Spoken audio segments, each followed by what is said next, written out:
Hello world, welcome to Rex Arthur TV. This is Rex Arthur Show, where we discuss LGBTQ issues with an LGBTQ perspective and an LGBTQ approach in an LGBTQ plus planet and with a humanistic approach. Of course, the sexual alphabet of 10 letters, LGBTQ double Q, I mean LGBT double Q I double AP, which each and every one of us belongs to. And today we are doing news from around the world. I know it's holiday time, and so we are also relaxing and doing other things, catching up and rewinding with the year, as we also discuss about the world. And you've just seen a very sad event happened in Indonesia where there was a tsunami, and it reminds me of the tsunami a few years ago. I think around 2005, if I'm not wrong, four, around that time, there was a tsunami, and it's another one has come out, and this one was caused by a volcano. And it makes me think about the world in very many ways. Actually, contrary to what people think about the world, like when I talked about climate change in my other video, I was very clear when I said that apart from human activity accelerating, catalyzing the destruction of the world or the destruction of Earth or the change, maybe not destruction of Earth, but the change of the Earth, the planet Earth. There are other forces that also lead to climate change and therefore change of the Earth. Now you have to understand change is part of time, much as and then change has different time spans.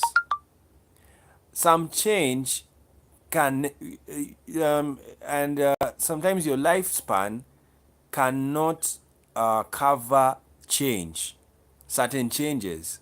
Like there's like let's say the world is changing, the climate has changed after over a period of 200 years. It changes. Majority of us cannot live past the age 70. So when we live for those 70 years, we won't see any change. But the change is going to come in the 200th year of the world when we're already gone. This is why we discuss about LGBTQ issues, and we say that even for Africa, Africa has its time, and the Arab world will have its time when it will finally accept LGBTQ rights, because they will. It's science. It is science that LGBTQ people exist. It is scientifically proven. The animals are there. The biology is there. The genetics is there. Everything is there. The hormonal balance is there. Everything is there. So it's just a matter of people accepting. Some people load. They take time loading. Other people are very good at loading, at processing material. So others are not fast processors, but nonetheless, they will process that information. And that's why I don't worry about Africa, but nonetheless, I do my part to stand for LGBTQ rights, because even though people will say, we don't want to hear, we get tired hearing. No, it's good to keep on talking about LGBTQ issues, because those are our issues, and remember, as I've said, it's an LGBTQ plus planet. So it's an issue, and we are humans. We are not just nationals of countries. We are humans, and being human beings, everything that affects human beings affects us. That's why we talk about HIV, we talk about climate change, we talk about all of these things that affect the human race. There's a human race, then there's a white race, then there's a black race, then there's the Asian race, and there are very many other races and very many other cultures.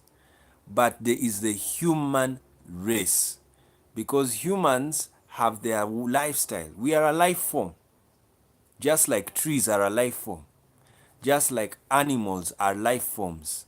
And so our lives are shaped according to the rules of those forms.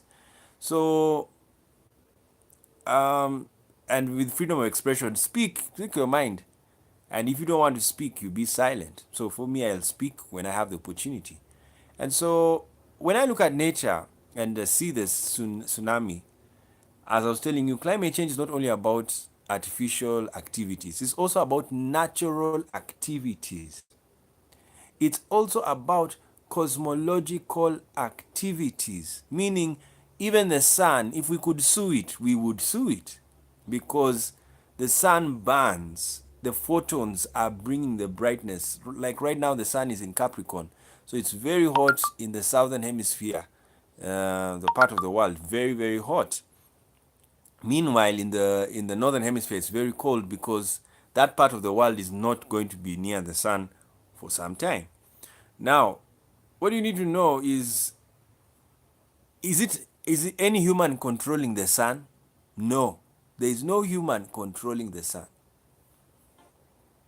It's just there on its own. And if you are religious, the Bibles and the religious texts say God created, or gods created the sun and the moon. Now, what do they say? When they were created, they stayed alone. They did their own work. Though, if you read the Bible, there's ordinances. God gives them ordinances, tells them now rise, but and then now set.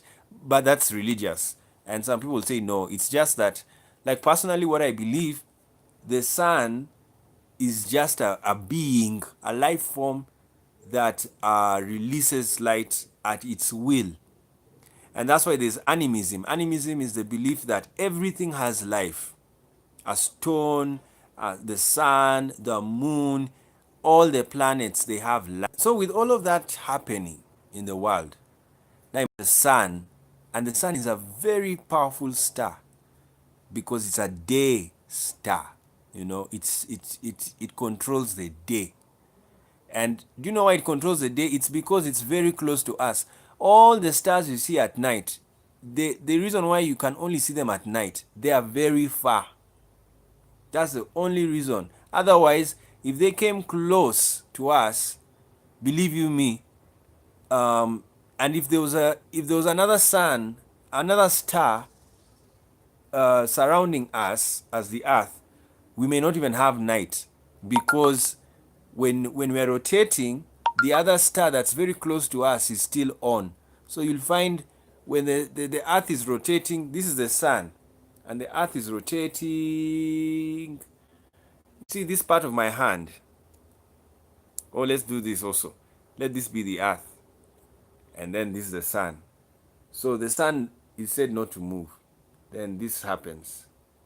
So there's a part of the Earth that is, the Earth is always, it rotates on its own axis. It's going like this, like that. That's how the Earth is rotating. It goes round, round. So because it's round, there'll be a shadow on the part of the side that is not facing the sun. That's why when you rotate every day, where you have day and night, that is a rotation. It's a rotation. The sun is just here and the earth is rotating like that. Then as it's rotating, it is also moving round the sun. And now that moving round the sun is what makes a year. But every day, it also goes in a circle. In a circle. It's beautiful motion. And you know what? I have questions about the cosmos. Is that what has made the earth and the planet stay in mid-air? Those forces, the forces in the air, it's unbelievable. It's mind-boggling. The earth is said to be 4 billion years. So imagine the earth has never fallen down for 4 billion years. It's just been suspended in air. So you can imagine that matter, the ether, how thick it is. And not only is the earth staying like that, even the stars, and that's why you need even to understand comets, because comets are able to pass through that matter and come onto the earth. So what am I trying to say in short? I don't want to talk much of it. I've already talked about it before.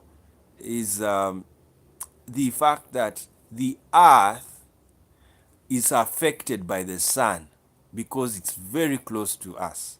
And the moon is just that the moon doesn't have its own light. So it's really not, it doesn't really affect us. But because it's a bit close to us also, it has gravitational forces that affect the waters.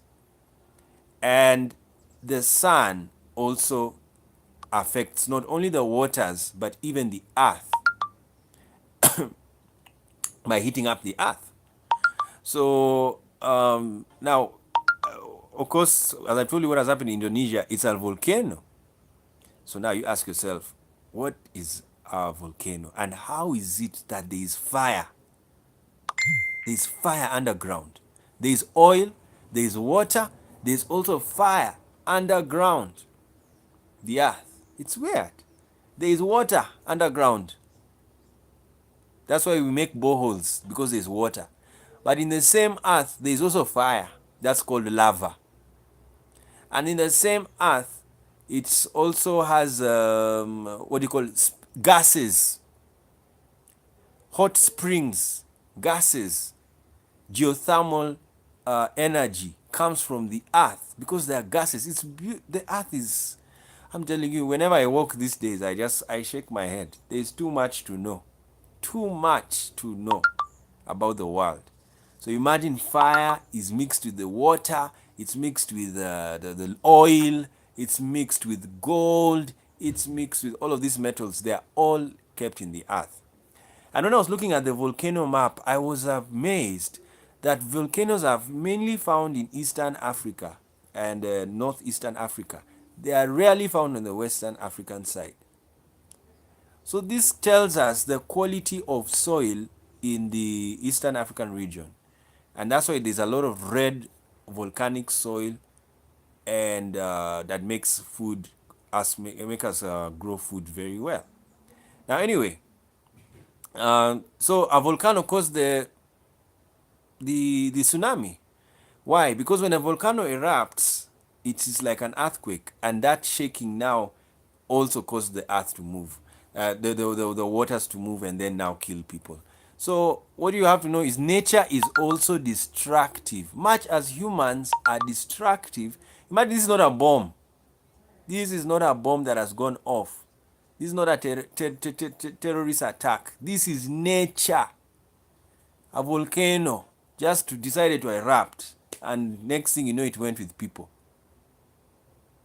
An earthquake just happens and people die. Not even a bomb, no Al Qaeda, nothing. Of course, sometimes human activities can make earthquakes happen, but basically, nature can fight us. Even a comet can kill you. You know, you can stand somewhere and it just hits your head. So that's the life we are living in. We are living in a very interesting world whereby many things are happening. And of course, I know there are some Christians and many, not only Christians, even Muslims who are very eschatological, and they would look at these things as end time events. But basically for me, I am not part of the end time movement. Reason being, my theology has changed. I believe that Jesus Christ, who is God, has saved everybody, and everybody is going to heaven. There is no hell. That's where I am now. Theologically, I'm very happy to be there. It makes sense because, I mean, why would be a loving God send people to hell? It makes no sense. For the sin of one man. When you've sent another man to die for everybody, it doesn't make sense. So everybody's going to heaven. Yes, everybody's going to heaven.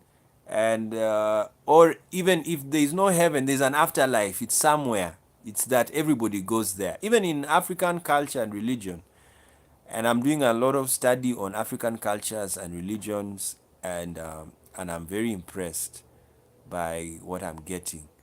And now I also want to do for ethnic groups around the world, because every ethnic group has a belief. And I believe everyone has a truth about life.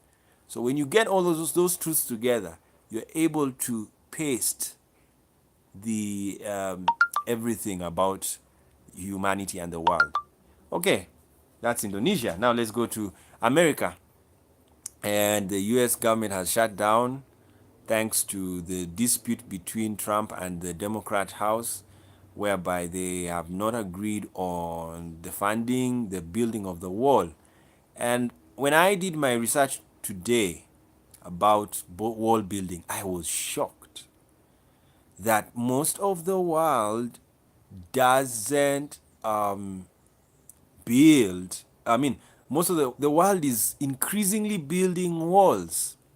There was even a time Kenya was going to build a wall along the border between Kenya and Somalia. I don't know if they are going to still do that. So I was like, what is this? Yes. So the chart was showing that as time has gone on, the world has been increasing, increased the pace of building walls, and that's sad because it goes against the freedom of movement and migration. Because you know, if he builds a wall in America between Mexico, no Mexican will enter America at all. Yes, and I think the only thing that's going to happen, I don't know what type of wall he is building. Is he building a wall that has no gate? If it has a gate, then it is okay. It's not so bad, but it's still ancient because you know, excuse me, if you read the old history, actually, I think what's happening to the world, we are going back to the past. There's a very strange retro that's happening. So the retrogression is people are going back to doing what old empires used to do. You remember the Chinese Empire built the Great Wall. And why did they build the Great Wall? They built it for security reasons, so that when the enemy comes, they shoot them with arrows so that they don't come to their area. So when you hear a country say we are building a wall, it tells you are, in short, they are saying there is a war. We are at war with somebody. Because unwalled people don't live, unwalled countries are countries that are very peaceful. They are open, you know, you can go in, oh, it's very nice, okay, just come in, just come in. But these days, countries are now building walls because of security. And this is it's a weird world order, which we're also going to talk about today, in the sense that the people are building walls, but they're also having the passport system that will allow for freedom of movement. But it's not going to be freedom of movement. Actually, it is only for those who can afford to travel with a passport to another country that will be able to bypass a wall. But if you are just a worker, an ordinary worker, you can't enter America now. But I've told you, if they will build a gate, yes, a worker can still go to America, but he'll have to go through and enter America through the gate. And that's how the ancient cities used to be built.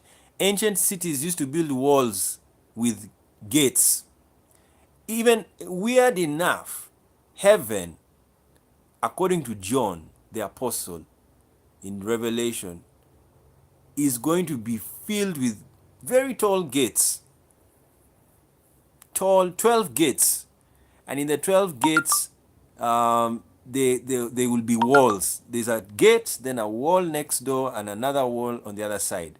So just imagine, why would heaven look like that? You know, you should even ask yourself questions. Why should heaven have walls? Because that's what John says. I don't know if my Bible is near me. I have to read that. Let me get my Bible.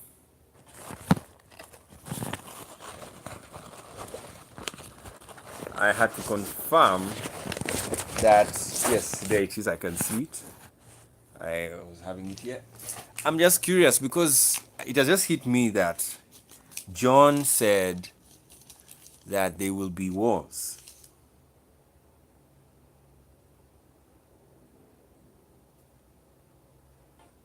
Okay.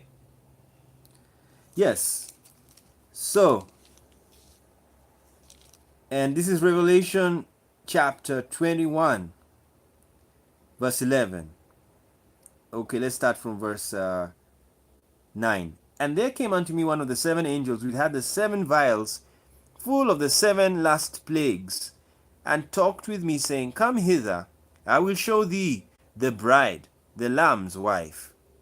And he carried me away in the Spirit to a great and high mountain, and showed me that great city, the great city, the holy Jerusalem, descending out of heaven from God. So, according to John, there is a great city that is going to come from heaven, which is the sky, descending out of God. Now, listen to this. This is our verse, verse 12. And had a wall great and high, and had 12 gates, and the gates 12 angels, and names written on which are the names of the 12 tribes of the children of Israel. And the wall of the city had 12 foundations, and in them the names of the 12 apostles of the Lamb. And he talked with me, and with me had a golden reed to measure the city and the gates thereof and the wall thereof. And the city lieth foursquare, and the length is as large as the breadth. And he measured the city with a reed, 12,000 furlongs. The length and the breadth and the height of it are equal. And he measured the wall thereof, and 144 cubits according to the measure of a man, that is, of the angel. And the building of the wall of it was of jasper, and the city was pure gold, like unto clear glass. And the foundations of the wall of the city were garnished with all manner of precious stones. So this wall had foundations, and there were 12. Of course, we've done our counting of the tribes of Israel, and they're not necessarily 12. They're actually 13. Yes, it's very weird. There are actually 13 tribes of Israel, not 12, because when Joseph is not a tribe, even though he's an Israeli and he's part of the 12 tribes, his children are part of the 12 tribes of Israel. Now, there's confusion in the whole Bible about how many tribes and which are the tribes of Israel. So Joseph had two children, Manasseh and Ephraim. They were considered the tribes of Israel. But when before Jacob died, he blessed his 12 children plus the two children of Joseph. So those are 14 humans who were blessed by one man called Jacob. Now, the mistake of the Bible writers was not to clarify what Joseph was, because there's no tribe called Joseph. There should have been a tribe called Joseph, and the children of Joseph should not have been mentioned as tribes of Israel. But lo and behold, there are actually 13 tribes of Israel. Because when you add Manasseh and Ephraim to the 11 tribes, because minus Joseph, when you remove Joseph out of the picture, Israel has 11 tribes minus his children. So Israel has 11 tribes coming from Jacob's line. Joseph is not added in it. Then, two children from Joseph. This is what you call the nephews of the tribes were added to be tribes of Israel, and then that makes them 13. It's beautiful. Unbelievable. I'm telling you, I'm still digesting that counting. So, that mathematics. So, most of the times when you see in the Bible, and the weird thing in the Bible, the number 13 doesn't appear that much, but that's the number. That's the catch number. And And even why it's a catch number, in the New Testament, when Judas betrayed Jesus and then died, there were 11 disciples that were left. Then, before the Holy Spirit came, they had to pick another disciple to replace the disciple who had left, that is Judas, and they got a replacement and they became 12. Now, when they became 12, Paul was the only man whom Jesus visited physically, I mean, in appearance, and told him, go and preach my gospel to the Gentiles. And that's how Paul was called an apostle. In those days, nobody could dare call himself an apostle. But Paul dared call himself an apostle because of what happened to him. And that, what does that do? That makes the number of disciples 13, or the number of apostles 13. Because Matthias was added, they became 12. Then you had Paul, who is the 13th apostle. So now the 13 is following the 13 tribes, but it's not written in the Bible. It's not there. It's for you to count and ask yourself questions. Why is it that it was they omitted the 13th number? Because when you read through the list of the tribes in Israel, there's the discrepancy. Anyway, we'll do that in our theological channel, not here. And since it's Christmas time, we will visit the theological channel also today, later on the day. Okay. So why was I doing all of that counting? I was trying to show you that even heaven has a wall, which is weird. I thought heaven, I mean, my drawing of heaven would be a place, there is no wall, it's paradise, you can fly. I'm still, sometimes that's why I just read the Bible and I'd say it's okay, you can believe in some things, but I have questions. Yes. Just because you have questions doesn't make you a non-believer. Yeah, you can believe, but you can be asking questions and scratching your head. Like me, I'm scratching my head about that because I don't know. Why would you put a wall in heaven? I mean, it's another planet. It should be an open space.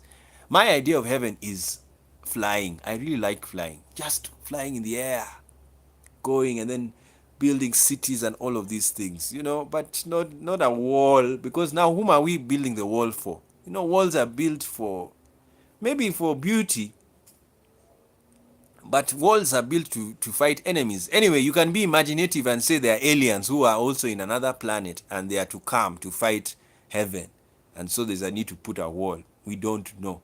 That's why I'm telling you, the world is so weird. If you want to have a very plain life, just be an atheist.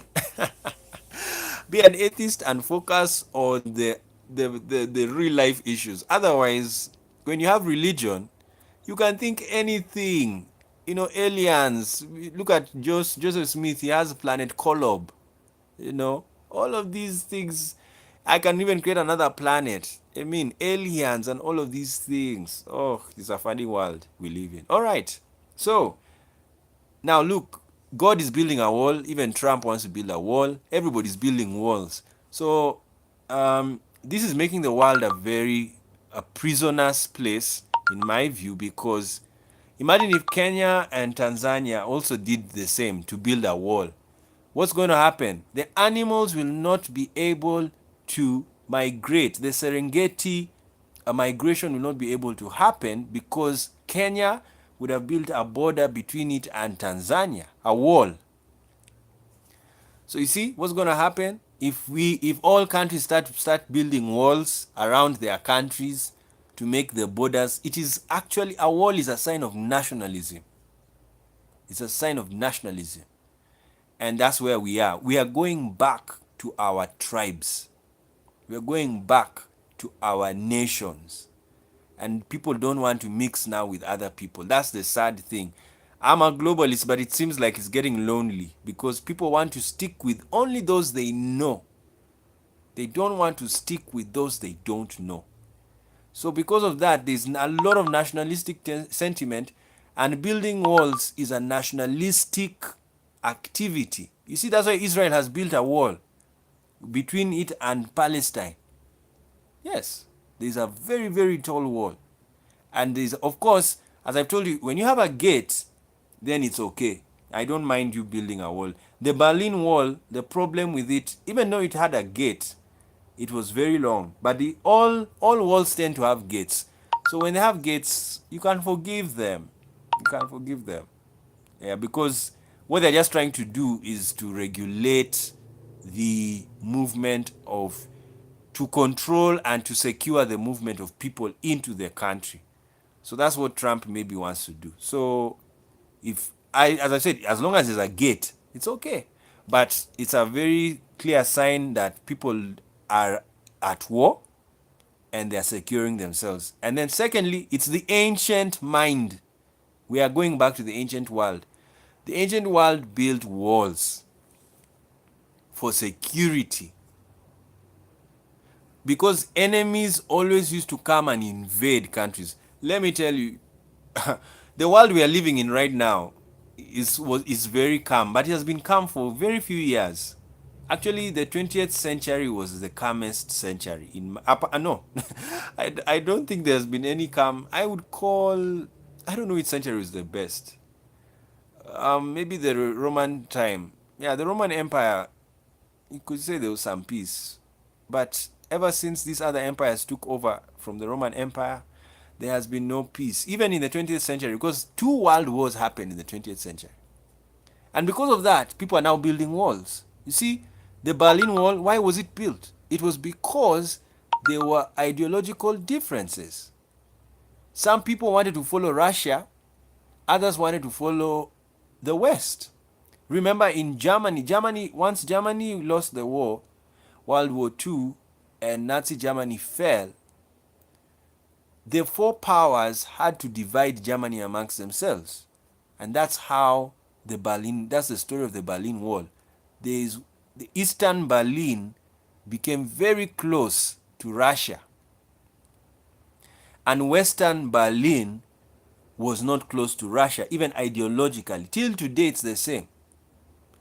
And because of that, communism, remember, was now rising that time because Russia was not Russia, it was the Soviet Union. Then it became a socialist, the United States, socialist states. They were socialist states. So this socialism was creeping into Europe. And when it was creeping into Europe, the Western Europeans were scared about this. And it's very weird. You know, these days I'm becoming so mystical.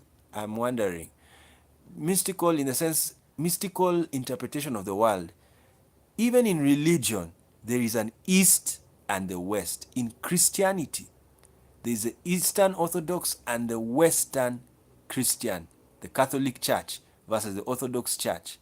And the Berlin Wall is the best example of it because the Berlin Wall had the Western Christianity, and on the West and on the East it had the Orthodox Christianity. Then, again, you go to Turkey, Greece, all of these countries, they fell into the Eastern Orthodox. That's why Russia has a lot of good ties with Turkey and parts of Eastern Europe more than the Western Europe because of the Berlin Wall. So even though the Berlin Wall was destroyed, and that's why we're now talking, now we are spilling to our last topic, the world order. That even though the wall was destroyed, remember the term the New World Order was mentioned by Gorbachev and also by Reagan, you know, the famous tear down this wall. You know, it was a symbolic statement because there was a war between the West and the East. That's what you need to understand about the Berlin Wall. Very important. There was a war. America was on the West. Even you see why the American situation is not okay right now. It's because of the Berlin Wall. Yes. Russia is the East and America is the West. So something happened in 2016. The East managed to invade the West. And it's very serious. I've never seen an investigation that has taken past 2 years. Past 2 years. They have been investigating America. I mean, the Republican Party. Past 2 years. Never happened in the history of politics, and American politics for that matter. Why? It is because there is something that happened when Russia was found meddling in the American politics. And as I've told you, it's all because of the Berlin Wall. There is the Western plan of the world and the Eastern plan of the world. That's what you need to know. And the Eastern plan is led by Russia. Is Russia in NATO? No, it's not in NATO. So that's what you need to understand. There is a very weird thing happening in the politics of the world. And that's why the world looks so chaotic. It's because there's a transition. The world has not decided which way to go, whether to stay with the West or the East. And to make it worse, China has risen. And China, if China chooses to be with the East, then the West has to make itself very strong to fight off the Chinese effect.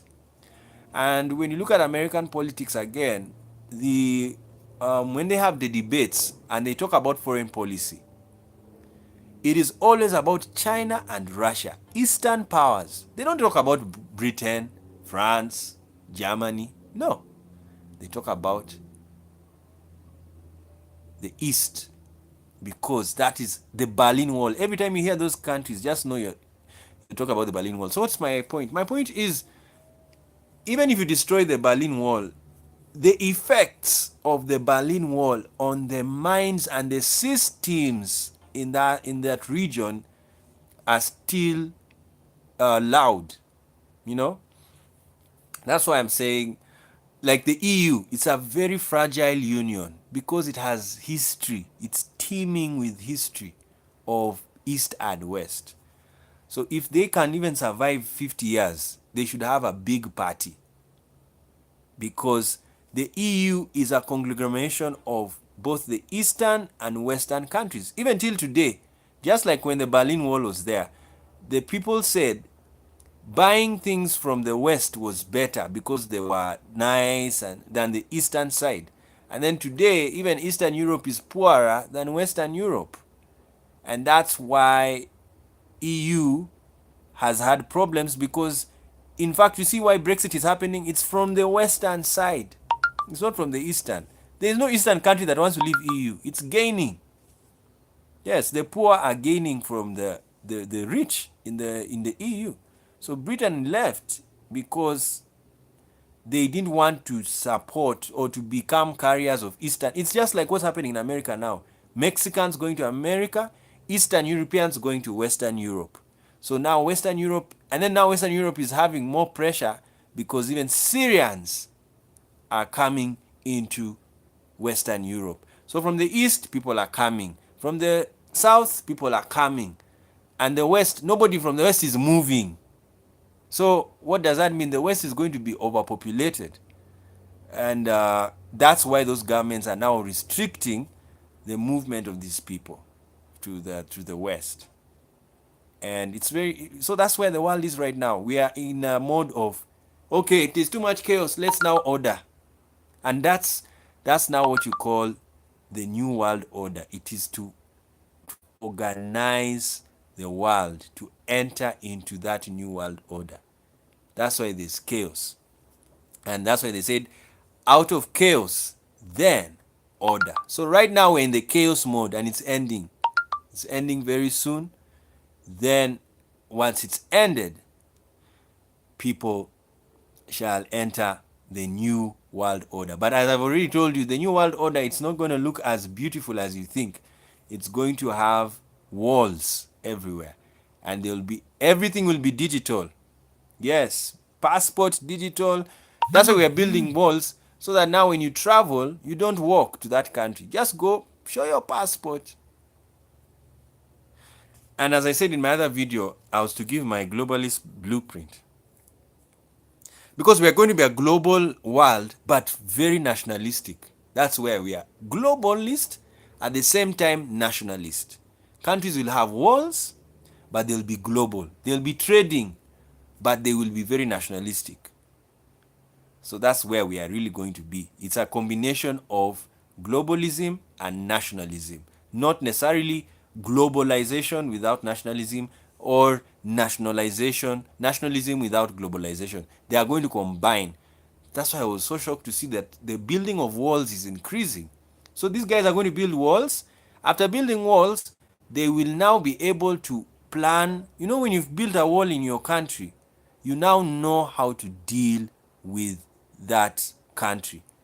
Even in countries like which have administrative divisions, wait, they will be building walls. Even like what you see in countries like Kenya and Uganda, the districts, they will build walls. The counties, they will build walls to demarcate that this county ends here, this district ends here, this division ends here, this canton ends here. Like in France, the cantons will have walls so that they can reduce insecurity. You see, when you've walled a place, it's very easy to manage. So we're going back to the ancient world. Go and read the Bible. Do you know how many times they use the word wall? Remember the story of the walls of Jericho. They built walls around Jericho and they came down. Jerusalem, ancient Jerusalem, was a city of walls. What do you call the wall in Jerusalem? The Western Wall. You see, ancient humans always built walls for security reasons and because of skill and perhaps beauty, as we've seen John's heaven has beauty. So that's all we could say. That's the news from Rex Arthur, and it's a very exciting time the world is in, and all I can tell you is the chaos is coming to an end, and we are going to enter the new world order in the LGBTQ plus planet. And so that's what you need to understand. LGBTQ people will be here. We are going nowhere. Everybody is part of the LGBTQ spectrum. Yes, everybody. And so it's just a matter of, in the old world order, LGBTQ persons were there, only that they were closeted. In the new world order, LGBTQ persons are there also, but there's a difference. Some are out, others are closeted. Yes, and that's what you need to understand. That's, in fact, now I was talking to somebody and saying the main problem in the LGBT community today is the fact that there is no understanding between the outs and the closeted. But there is understanding. I still work with closeted people. Yes, I do. I work with them. I deal with them. But I don't deal with, I understand the fact that there can be tension. You know, when you're out and somebody, your friend is closeted, they really don't, they fear talking to you, they fear dealing with you, because they think that if I work with this person, people will now think I'm out also. Because when you're out, everybody knows this is a homosexual, this is a gay person, this is an bisexual, this is a transgender, this is a queer person. So when they see you with another person, they say, even you are one of them. That's why I told somebody wanted to work with me, and I said, no, I don't want, because you come and blame me that people have been attacking me because I'm like this. I said, no, if you agree with me, fine, I can work with you. But if you don't agree with me, I can't work with you, because I have already come out. Yes, I'm out. And being out, I am concerned about myself and also you as a person. Because, you know, when you meet with somebody and you're out, you have to learn how to cover that meeting. Yes. There's some things I can't say. I do. That's how I do them. Yes. I meet with somebody and then something, what happened? Oh, no, we're just meeting for other things. Because I go and buy things in the shops. But as I told you in the other video, if if you are out, sometimes the level of persecutory complex that affects people who all LGBT persons, even if you're closeted, it tends to be high, or it depends. It can be high or low, because even a closeted person can really fear that somebody's going to persecute me. You know, is coming to kill me. They are coming to kill me. They are coming to beat me up. So that's what happens to LGBTQ persons. It's persecutory complex, and it can happen to an out. When you're out, you really have to take care, because sometimes. But for me, like now, I don't mind. I said even if I die, that's who I am. I'm happy being gay. That's my life. And but I know I have gone through, as I said in my video, I've gone through arrests, I've gone through beatings, so there's really nothing new I haven't seen. It happens. It has happened. It happens to very many people. Guys in Italy were beaten. Guys have been killed. Transgenders are killed. That's the world we live in. And whether you're out, and that's why people prefer being in the closet. Yeah, because so being LGBTQ is actually a security issue. Yes, it is, sadly, until the world gets to the place whereby it is open and tolerant. That's why we always say it's an LGBTQ plus planet. Only that some people, majority, are closeted. Yeah, very few are out. That's the only thing you need to understand. Okay, guys, thank you so much for joining me. And yes, we are done with the Rex Arthur news and views from around the world.